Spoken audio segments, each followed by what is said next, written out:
ఈ అమ్మాయి తన అమ్మమ్మ బ్యాగ్‌లో రూ. 20,000 ఏస్తుంది. ఆ అమ్మమ్మకి తెలియకుండా. ఆ అమ్మాయి వెళ్ళిపోయిన తర్వాత వాళ్ళ అమ్మమ్మ బ్యాగ్‌లో చూసుకుంటే, ఇన్నాళ్ళకి నా కష్టాలు తీరాయి. తనని పెంచినందుకు తన కృతజ్ఞతగా నాకు తెలియకుండా ఇలా ఇచ్చిందని సంతోషపడుతూ ఉంటుంది. ఇంతలోపే తన అల్లుడు ఫోన్ చేస్తాడు. ఫోన్ చేసి మా అమ్మ ఇస్తే డబ్బులు తీసుకోవడానికి సిగ్గుగా లేదా అని చెప్పి తిడుతూ ఉంటాడు.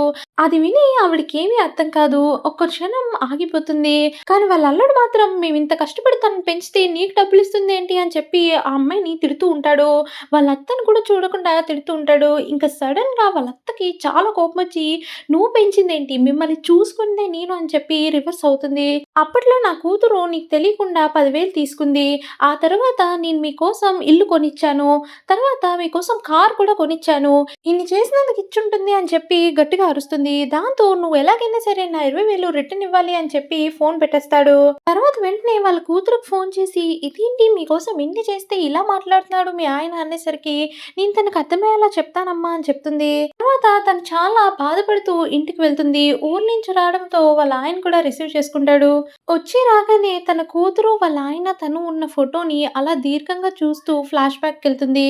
ఫ్లాష్ బ్యాక్‌లో వాళ్ళ కూతురు ఒక అబ్బాయిని లవ్ చేశానని చెప్పి తీసుకొస్తుంది. వాళ్ళమ్మ సరే అని చెప్పి తనకి ఇల్లు అలాగే కార్ కొనిస్తుంది. తను ప్రెగ్నెంట్‌గా ఉన్నప్పుడు కూడా వాళ్ళ అమ్మే వాళ్ళ ఇంట్లోనే పెట్టుకొని జాగ్రత్తగా చూసుకుంటుంది. ఎందుకంటే వాళ్ళ అల్లుడు కనీసం జాబ్ కూడా చేయడు. వాళ్ళ మనవరాలు పుట్టిన తర్వాత కూడా వాళ్ళ అమ్మాయి వాళ్ళ ఇంటికొస్తుంది. వచ్చి "కొంచెం డబ్బులు కావాలమ్మా, బిజినెస్ ఏమైనా పెట్టుకుంటామా" అని చెప్పి అడుగుతుంది.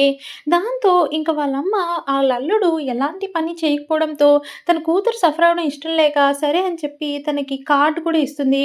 వాళ్ళ అమ్మ చాలా కష్టపడి ప్రతి రూపాయి పోగు చేస్తూ ఉంటే, ఈ అమ్మాయి మాత్రం "నాకు ఖర్చులున్నాయమ్మా, కొంచెం 10,000 తీసుకున్నాను, 20,000 తీసుకున్నాను" అని తన బ్యాంక్ అకౌంట్‌లో మొత్తం డబ్బులు తీసేస్తూ ఉంటుంది.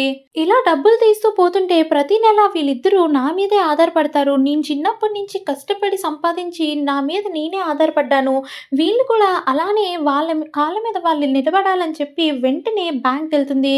బ్యాంక్‌కెళ్ళి "దయచేసి ఈ ఏటీఎం కార్డ్‌ని బ్లాక్ చేస్తారా? నాకు కొత్త కార్డ్ ఇవ్వండి" అని చెప్తుంది. తర్వాత అక్కడి నుంచి మార్కెట్‌కెళ్ళి తనకు కావాల్సిన సరుకులన్నీ తీసుకొచ్చి వాళ్ళ ఆయనకిస్తుంది. వాళ్ళ ఆయన ఇద్దరూ కలిసి డిన్నర్ ప్లాన్ చేసుకుంటూ ఉంటుంటే వాళ్ళ అమ్మాయికి అర్థమయ్యి బ్యాంక్ అకౌంట్ క్లోజ్ చేసింది మా అమ్మ అని చెప్పి వాళ్ళ అల్లుడితో చెప్తుంది. దాంతో వాళ్ళ అల్లుడు చాలా అంటే చాలా షాక్ అవుతాడు. ఎలా అయినా ఫోన్ చేసి మా అమ్మని తిడతాను చూడు అనేసరికి వాళ్ళ అల్లుడు కూడా సరే సరే అంటాడు. వాళ్ళ అమ్మకి ఫోన్ చేసి వీళ్ళు తిడుతూ ఉంటారు. "ఎందుకని నువ్వు కార్డ్ బ్లాక్ చేసావు" అని చెప్పి అంటూ ఉంటుంది.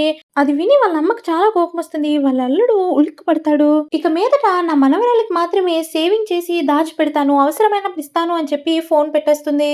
సబ్స్క్రైబ్.